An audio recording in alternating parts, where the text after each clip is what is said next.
Hello everybody and welcome back to the channel.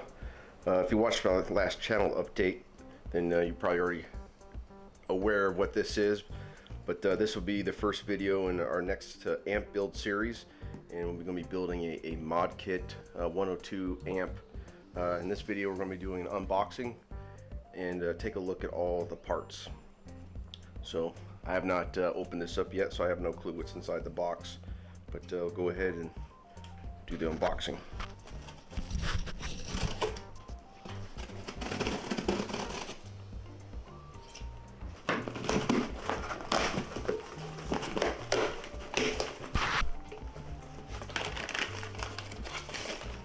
It feels like a transformer. Another transformer, looks like the output transformer.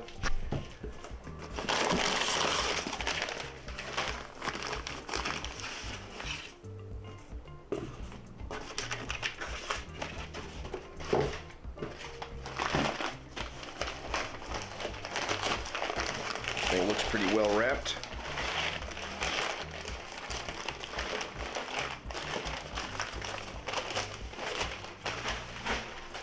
Looks like everything's sealed inside the chassis box.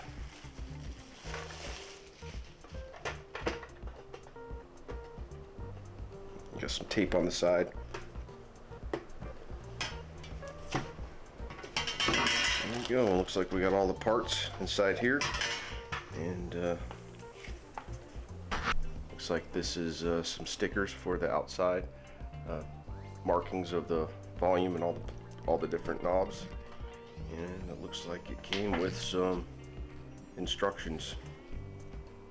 I'm going to go ahead and get these unpacked, and we'll take a look at what everything came in the kit. Alright, so I got everything kind of broken out. Start out with the chassis. This looks like a Hammond manufacturing chassis, and I think I know that because of the extra parts that came with it for the handles on the side are marked for Hammond manufacturing. That's the first time I've worked with a Hammond manufactured enclosure, but they seem to be the best option that you see on all the websites, and this one looks pretty well done. Everything's pretty pre-drilled, and I don't know if this is enamel or some other type of baked on paint, but everything looks to be very well done. I don't see any exposed steel surfaces or any type of surface rust.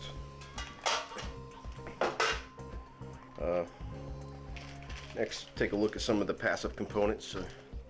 Here are the capacitors that came with the kit. They don't seem to be name brand, I don't see, but they seem to be pretty decent. They don't look cheap. Here's all the resistors. They also seem to be very well marked, very high quality paint on there, very easy to tell. So I don't know what brand these are either, but these seem to be pretty decent quality too, just by how they look. All the paint's very vivid on there. The wire, looks like it's supposed to be the vintage pushback waxed wire, but there seems to be an outer coating that feels like that.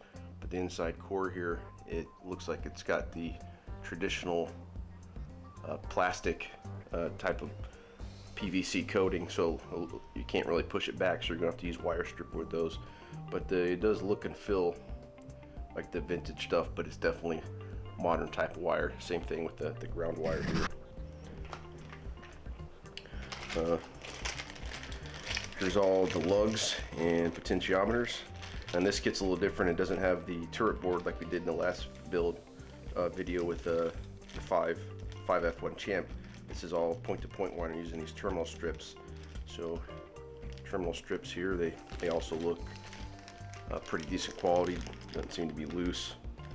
And this will be the first time I've done a build using this type of build. 12AX7, it's a JJ. It's a pretty decent tube.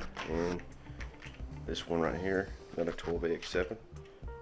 Actually, that's the EL84. So yeah, that's the output tube. So JJ is the output tube AL84, and this is the preamp, which is the 12AX7, and no name brand, just says China, so I'm sure it's not a high quality one.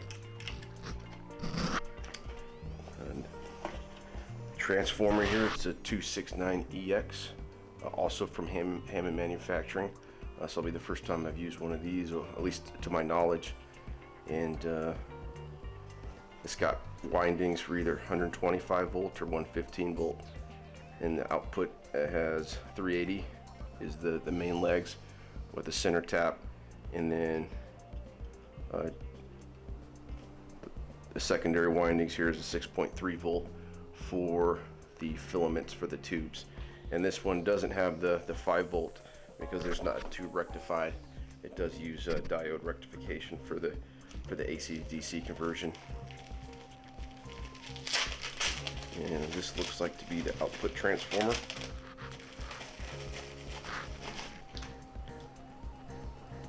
Doesn't seem to be marked, just says, or brand, just says PT31 CT7618-1.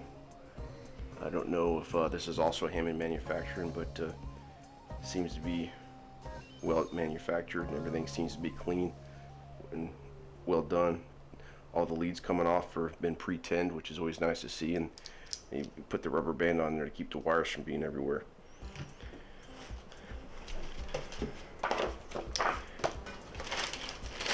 And the other small parts and pieces,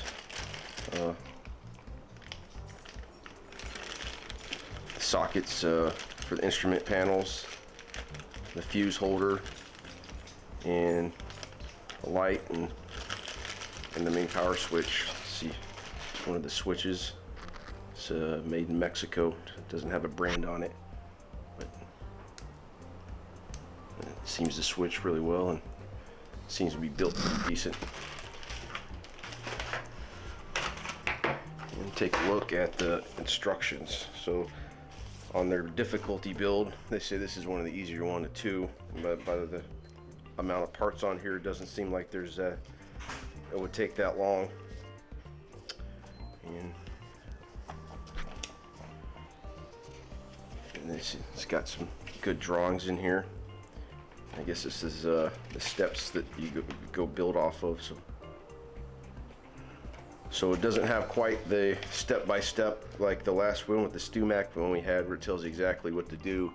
But this is definitely a step up from just a layout schematic that you kind of go off to. And then here's schematics of the tube circuit, and then the parts list and drawing.